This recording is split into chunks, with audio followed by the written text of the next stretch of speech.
हाँ बच्चों, आज हम पहले चैप्टर के जो प्रॉब्लम है, क्वेश्चंस हैं, उनको करने जा रहे हैं। तो लास्ट वीडियो में हमने क्वेश्चन फर्स्ट से लेकर 6 तक बताए हैं। क्वेश्चन नंबर 7 से स्टार्ट करते हैं। तो पहले मैं क्वेश्चन पढ़ूंगा और उसके बाद उसे सॉल्व करेंगे, उसका जवाब देंगे। क्वेश्चन नंबर 7, इसमें 2 पार्ट हैं। पार्ट ए में कहा है कि स्थिर वैद्युत क्षेत्र रेखा एक सतत वक्र होती है, कंटिन्यूअस कर्व होती है, अर्थात ये कोई क्षेत्र रेखा एकाएक नहीं टूट सकती। क्यों? जो इलेक्ट्रिक फील्ड लाइंस होती हैं वे जब बनती हैं तो कंटिन्यूअस होती हैं, बीच में टूट नहीं सकती। क्यों? इसका क्या रीजन है? यदि इलेक्ट्रिक फील्ड लाइंस टूट जाएगी, कहीं टूटी हुई दिखाएंगे, तो वहाँ इलेक्ट्रिक फील्ड की डायरेक्शन कोई नहीं होगी। वहाँ इलेक्ट्रिक फील्ड की डायरेक्शन कुछ बता नहीं सकते हम, इसलिए यह बीच में टूट नहीं सकती, यह कंटिन्यूअस रहती है। पार्ट बी, इसमें कहा है कि स्पष्ट कीजिए इलेक्ट्रिक फील्ड लाइंस कभी भी एक दूसरे को इंटरसेक्ट नहीं करती हैं, अर्थात वैद्युत बल रेखाएं कभी भी एक दूसरे को नहीं काट सकती। क्यों? What is reason? इसका रीजन ये है, यदि 2 इलेक्ट्रिक फील्ड लाइंस एक दूसरे को काटेंगी किसी भी पॉइंट पर, तो उस पॉइंट पर 2 टेंजेंट खींचे जाएंगे, 2 टेंजेंट हो जाएंगे, और 2 टेंजेंट हो जाएंगे तो इलेक्ट्रिक फील्ड की डायरेक्शन 2 हो जाएंगी। एक ही पॉइंट पर 2 इलेक्ट्रिक फील्ड बताना, ये एक इलेक्ट्रिक फील्ड लाइन अलग E1 बता रही है, दूसरी इलेक्ट्रिक फील्ड लाइन उसी पॉइंट पर E2 डायरेक्शन बता रही है, जो कि इम्पॉसिबल है। इसलिए इलेक्ट्रिक फील्ड लाइंस कभी एक दूसरे को इंटरसेक्ट नहीं करती।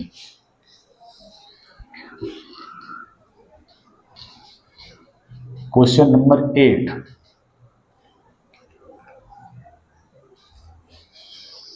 इसमें एक न्यूमेरिकल क्वेश्चन जो है, 2 पॉइंट चार्ज हैं 3 माइक्रोकूलम और -3 माइक्रोकूलम, एक दूसरे से 20 सेंटीमीटर की दूरी पर हैं। 2 चार्ज हैं, पहला चार्ज है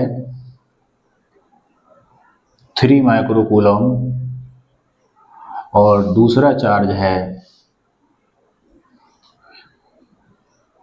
-3 माइक्रोकूलम। तो फर्स्ट पार्ट, और इनके बीच की जो डिस्टेंस है वो है 20 centimetre.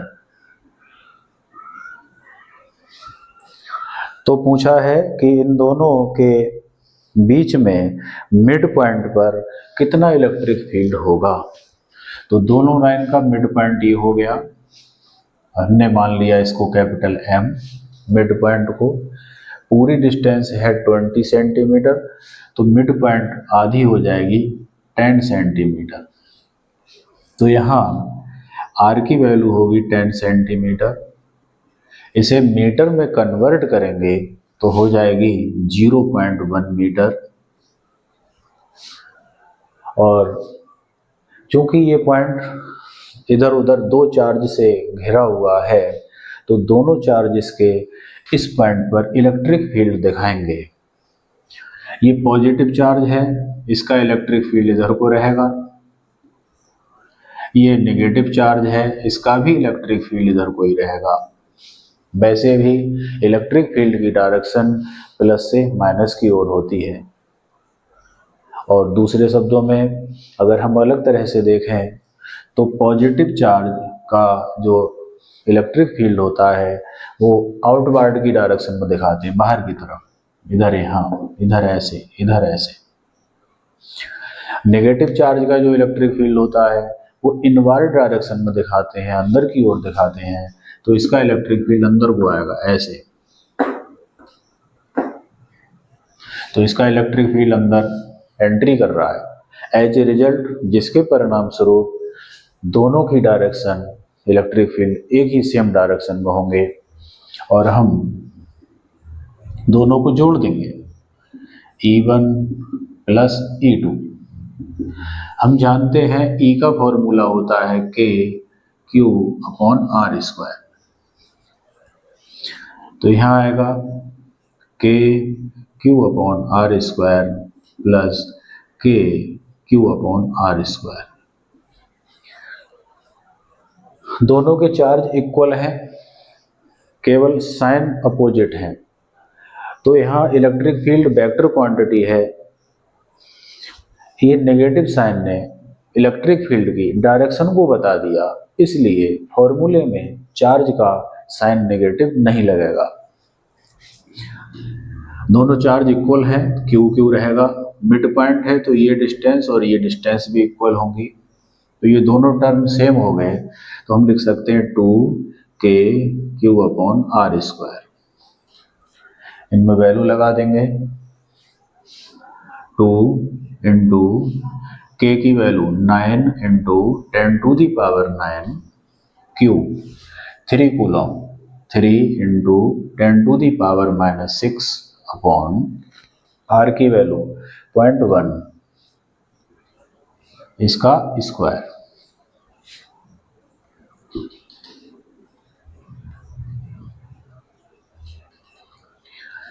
Capital E equal to 2 नेम 18, 18 3 54, 54, ये आएगा 10 टू दी पावर 9 में से 6 घटाएंगे 3 अपॉन 0.1 का स्क्वायर 0.01, ये पॉइंट हटाएंगे तो ऊपर 100 बढ़ जाएंगे। 100 में पावर होती है 2, 2 पावर 3 में जुड़ेगी तो 54, 10 टू दी पावर 3 और 2 5,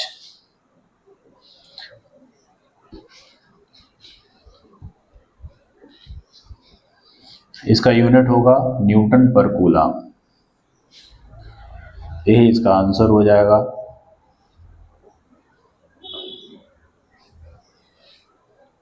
बी पार्ट, इस क्वेश्चन के बी पार्ट में पूछा है कि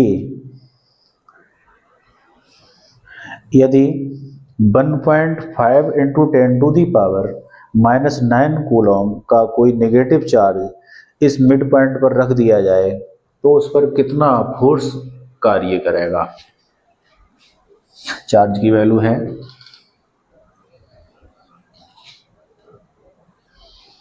इस मिड पॉइंट पर कोई चार्ज रखा हो बी पार्ट में, चार्ज की वैल्यू है 1.5 10 टू दी पावर -9 कूलम और ये चार्ज है नेगेटिव, माइनस का चार्ज है। इतना चार्ज यहाँ मिड पॉइंट पर रख दिया जाए तो कितना इलेक्ट्रिक फोर्स वर्क करेगा, एक्ट करेगा। तो हमारा फॉर्मूला होता है इलेक्ट्रिक फोर्स का F equal to Q E, तो Q की वैल्यू ये लगाएंगे, E की वैल्यू ये लगाएंगे।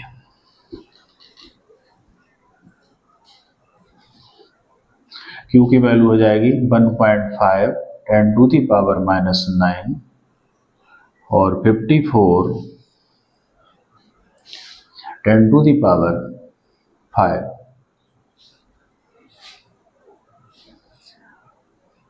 इसकी मल्टीप्लाई 15 चौक 60 का 0 हासिल लगे 6, 15 15 75 75, 75 और 6 81, 81 पॉइंट एक डिजिट पहले 10 की पावर 9 में से 5 गई तो 4 माइनस की, तो इतने न्यूटन का फोर्स लगेगा। और नेगेटिव चार्ज है तो ये फोर्स इलेक्ट्रिक फील्ड के अपोजिट लगेगा। इलेक्ट्रिक फील्ड हमारा इधर को है और ये फोर्स इधर को लगेगा। नेगेटिव चार्ज पर इलेक्ट्रिक फोर्स फील्ड के अपोजिट डायरेक्शन में एक्ट करता है। यहाँ चार्ज की जो नेगेटिव वैल्यू हमने नहीं ली है, क्योंकि हम ये वेक्टर क्वांटिटी निकाल रहे हैं। वेक्टर क्वांटिटी में जो साइन होता है चार्ज का, वो डायरेक्शन को शो कर रहा है। तो डायरेक्शन इसकी हो जाएगी लेफ्ट साइड में।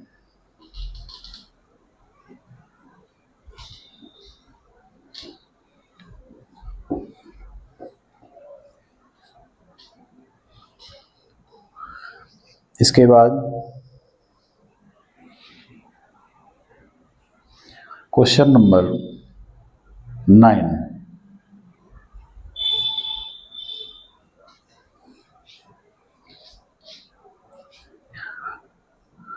इसमें दो चार्ज हैं QA और QB, जो अलग अलग पॉइंट पर दिए हैं, पॉइंट के कोऑर्डिनेट दिए हैं। तो एक चार्ज है QA, इसकी वैल्यू है 2.5 10⁻⁻⁷। दूसरा चार्ज है QB, इसकी वैल्यू है -2.5 10⁻⁷ कूलम। इनके बीच की डिस्टेंस ना देकर इन्होंने इसके कोऑर्डिनेट्स दिए हैं। इसके कोऑर्डिनेट्स हैं 0 0 -15 सेंटीमीटर, और इसके कोऑर्डिनेट्स हैं 0 0 +15 सेंटीमीटर।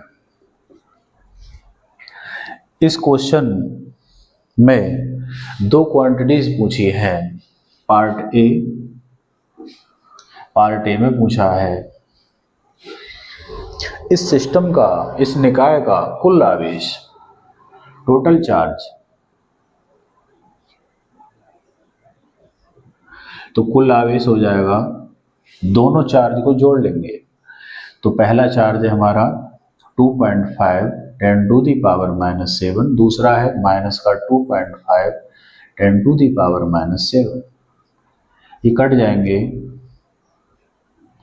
ये एक तरह से हमारा इलेक्ट्रिक डाइपोल है। इलेक्ट्रिक डाइपोल के दोनों चार्ज इक्वल होते हैं, बट उनका जो नेचर है अपोजिट होता है, इसलिए टोटल क्या आएगा, 0। ये आंसर हो गया। बी पार्ट में पूछा है इस इलेक्ट्रिक डाइपोल का डाइपोल मोमेंट, वैद्युत द्विध्रुव आघूर्ण, वो होता है P = Q × 2A। Q charge है और 2A है डिस्टेंस बिटवीन टू चार्जेस, दोनों आवेशों के बीच की दूरी। तो Q की वैल्यू तो हम लगाएंगे 2.5 10⁻⁷ 2A। ये पूरा 2A हो जाएगा यहाँ से यहाँ तक। तो एक छोटी क्लास में नंबर लाइन सिखाते हैं, 6th क्लास 7th क्लास में मैथमेटिक्स में, उसमें दिखाते हैं बीच में 0, इधर नेगेटिव नंबर, इधर पॉजिटिव नंबर। तो यहाँ से यहाँ तक की डिस्टेंस कितनी है, 15 ही इधर को है, तो पूरी यहाँ से वहाँ तक ली जाएगी 13। तो टोटल जो लिया जाएगा, कितना लिया जाएगा, 30 सेंटीमीटर। तो यहाँ इसकी वैल्यू आएगी, इसको मीटर में लिखेंगे 0.3। 25 की इसकी मल्टीप्लाई, 25 × 75 75, एक और एक दो डिजिट पहले पॉइंट, 10⁻⁷। यूनिट चार्ज का यूनिट कूलॉम और डिस्टेंस का यूनिट मीटर। ये आंसर हो जाएगा।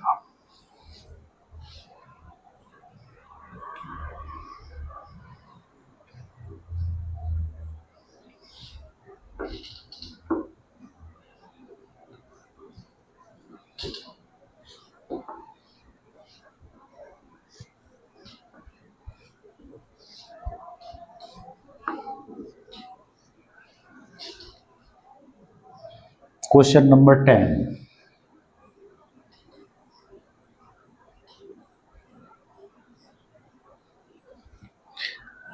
इसमें वैल्यू दी है कुछ। एक इलेक्ट्रिक डाइपोल का डाइपोल मोमेंट दिया है, वैद्युत द्विध्रुव आघूर्ण, इसे लिखते हैं P से। इसकी वैल्यू है 4 × 10⁻⁻⁹ कूलॉम मीटर। ये कूलॉम मीटर है, सेंटीमीटर ना समझें। और यह डाइपोल एक इलेक्ट्रिक फील्ड में रखा है। इलेक्ट्रिक फील्ड की वैल्यू है, इलेक्ट्रिक फील्ड इंटेंसिटी 5 × 10⁴ न्यूटन पर कूलॉम।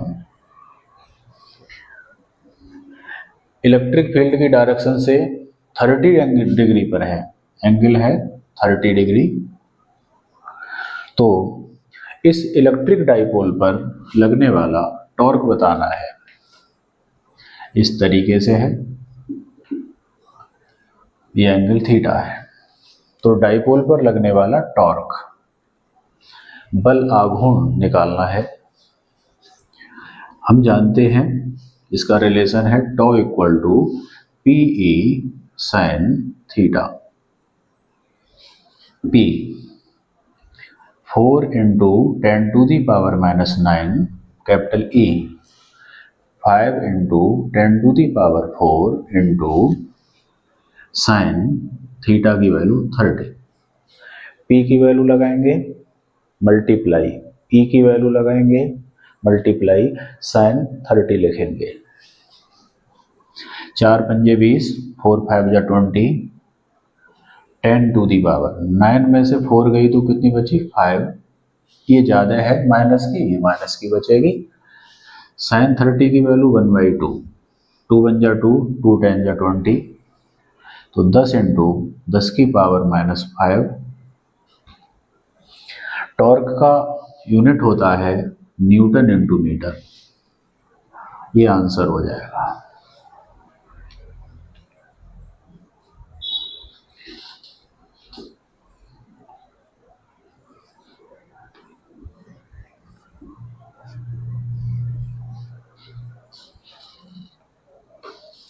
क्वेश्चन नंबर 11,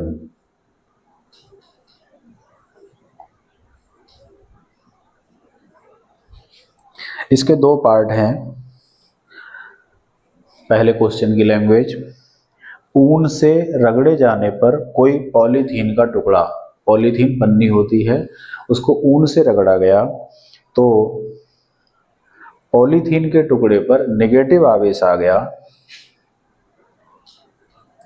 पॉलीथीन पर आवेश, पॉलीथीन पर चार्ज एट पॉलीथीन, ये है Q = नेगेटिव चार्ज है 3 × 10⁻⁷ कूलॉम। पार्ट ए लिखा है, इसमें पूछा है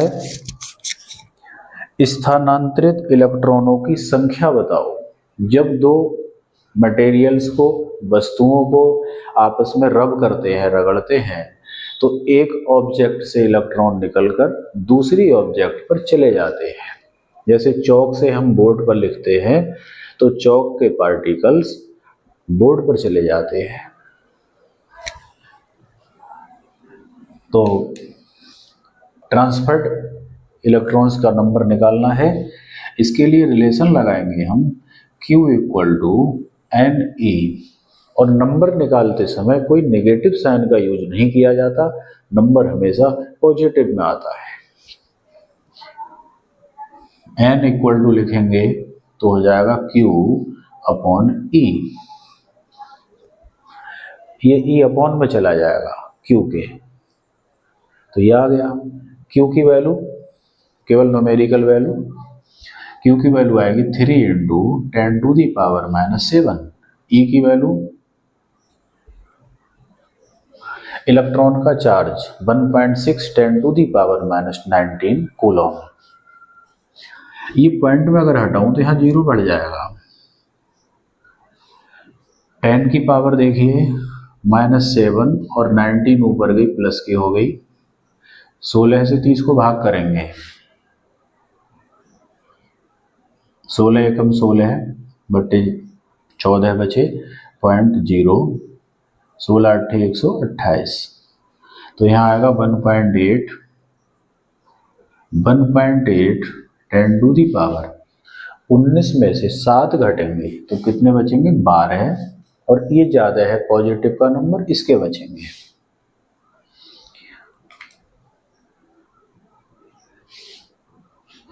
यदि पूछ लिया जाए कि पॉलीथीन के टुकड़े पर इलेक्ट्रॉनों की अधिकता होगी या कमी होगी, एक्सिस होंगे या डिक्रीज कंडीशन में होंगे तो, या लेस होंगे, तो चूंकि ये नेगेटिव है तो नेगेटिव ऑब्जेक्ट इलेक्ट्रॉन को रिसीव करती है, ग्रहण करती है, तो इतने इलेक्ट्रॉनों की इस पर क्या होगी, अधिकता होगी, एक्सिस होंगे।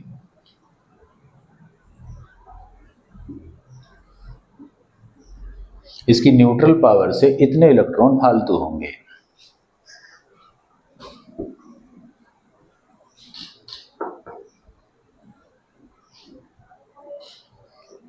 पार्ट बी, सेकंड पार्ट, इसमें पूछा है कि क्या ऊन से पॉलीथीन में सहनती भी ट्रांसफर होता है। जब ऊन और पॉलीथीन को रब किया गया, रगड़ा गया, तो क्या ऊन से पॉलीथीन में मास भी ट्रांसफर हुआ, इधर से द्रव्यमान घट गया उधर बढ़ गया, तो हमारा जवाब होगा हाँ, यस।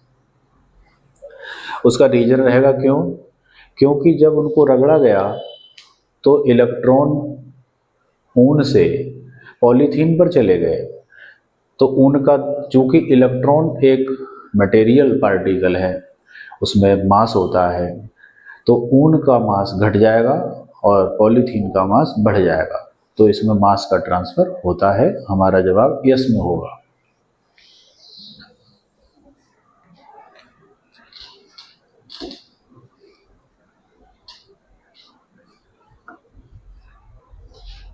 क्वेश्चन नंबर 12 है,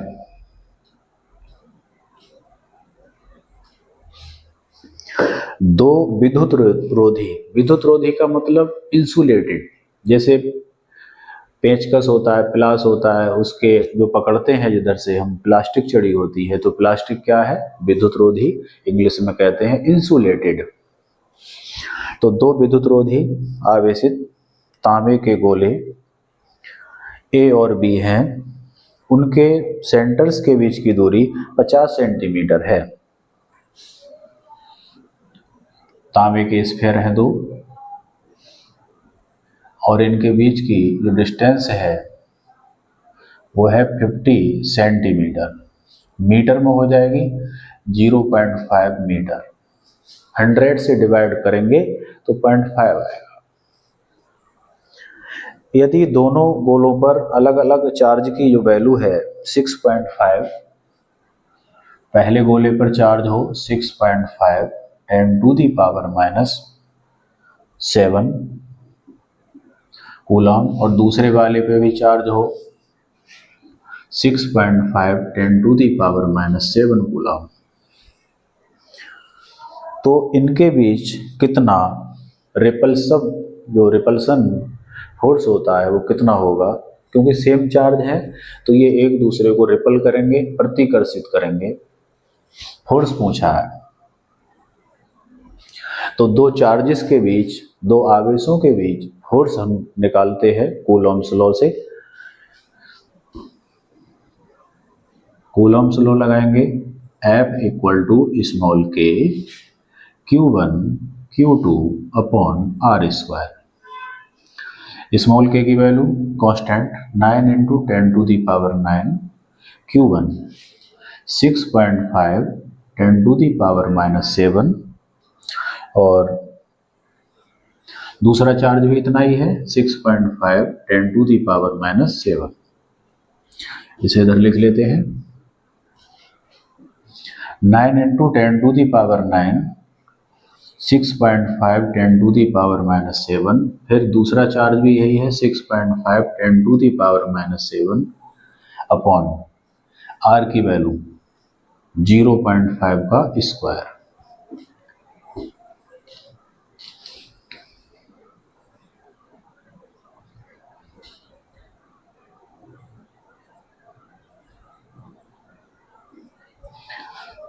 आगे कैलकुलेशन करते हैं।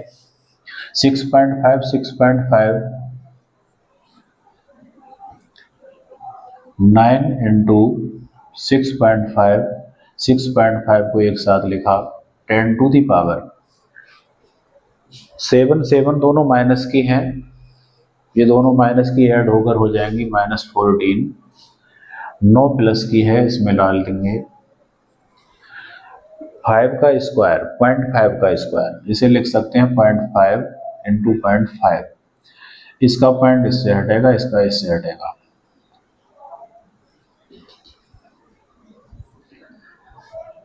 क्वेश्चन में कैलकुलेशन हम उस वे में करते हैं जिधर हमारा कम कैलकुलेशन करनी हो। अगर मैं इनकी सबकी मल्टीप्लाई पहले ही करता तो कैलकुलेशन बड़ी हो जाती। मैं पहले 5 से इन्हें काटूंगा, फिर कैलकुलेशन करूंगा तो कुछ इजी रहेगी, हल्की रहेगी। 5 बन जा 5, 5 बन जा 5, 1 बचा 15 हो गए, 5 3 जा 15।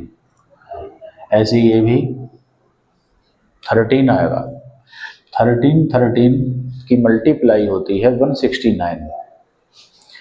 169 की 9 से मल्टीप्लाई करेंगे, 9 9 जा 81 का 1, 9 6 जा 54,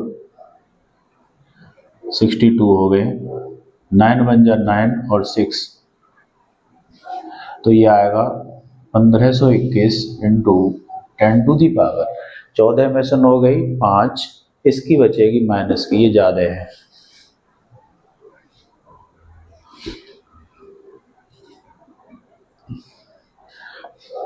अगर हम चाहें तो इसमें -5 पावर में से -3 पावर अलग कर रहे, -3 पावर निकालेंगे तो 1 2 3, ये हो जाएगा 1.521 10 टू दी पावर -2। जो -3 पावर थी उससे इसमें पॉइंट लग गया 3 डिजिट पहले, तो इतना न्यूटन फोर्स हो जाएगा। और ये फोर्स, दोनों चार्ज सेम है तो ये रिपल्सिव नेचर का होगा। इसी में एक सेकंड पार्ट है, ये हमारा ए पार्ट था।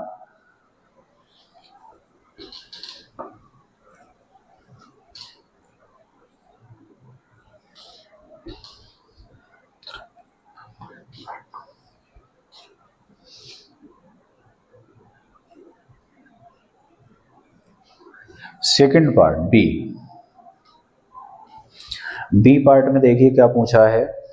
यदि प्रत्येक गोले पर आवेश की मात्रा दुगनी कर दी जाए और उनके बीच की डिस्टेंस आधी कर दी जाए तो गोले पर कितना बल लगेगा। ये कहा है कि आवेश को डबल कर दें, जो चार्जेस है वो कितना कर दें, डबल, दूसरा चार्जेस भी डबल, और उनके बीच की जो डिस्टेंस है वो आधी कर दी जाए, आर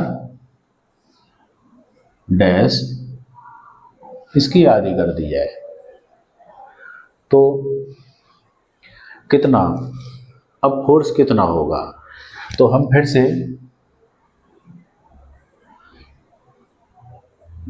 कूलॉम्स लॉ लगाएंगे। कूलॉम्स लॉ हो जाएगा F dash equal to small k Q1 dash Q2 dash upon R dash का स्क्वायर।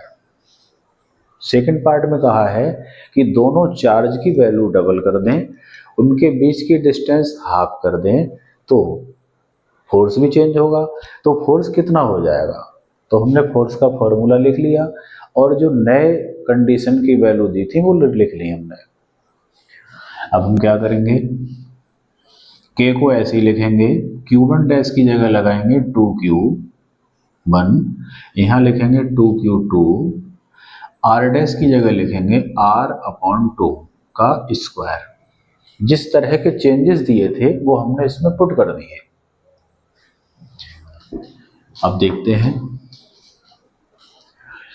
2 इंटू टू, टू जा 4, और ये 2 का स्क्वायर हो जाएगा 4, ये 4 आएगा अपॉन के नीचे है, तो 4 ऊपर आएगा और 4 पहले से है, उनकी मल्टीप्लाई होगी, तो 4 इंटू 4 कितने हो जाएंगे 16, आगे रहेगा k Q1 Q2 upon are square. जरा ध्यान से देखें,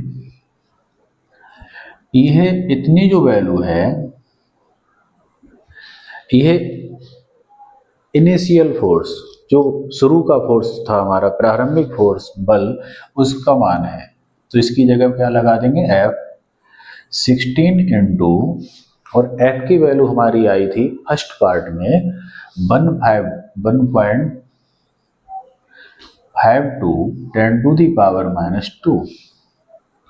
16 की मल्टीप्लाई करेंगे, 16 दूनी 32, 3, 16 पंजे 80 और 3 83, 8, 16 एकम 16 और 8 24, पॉइंट 2 डिजिट पहले यहाँ आएगा 10 to the power -2 F dash Newton.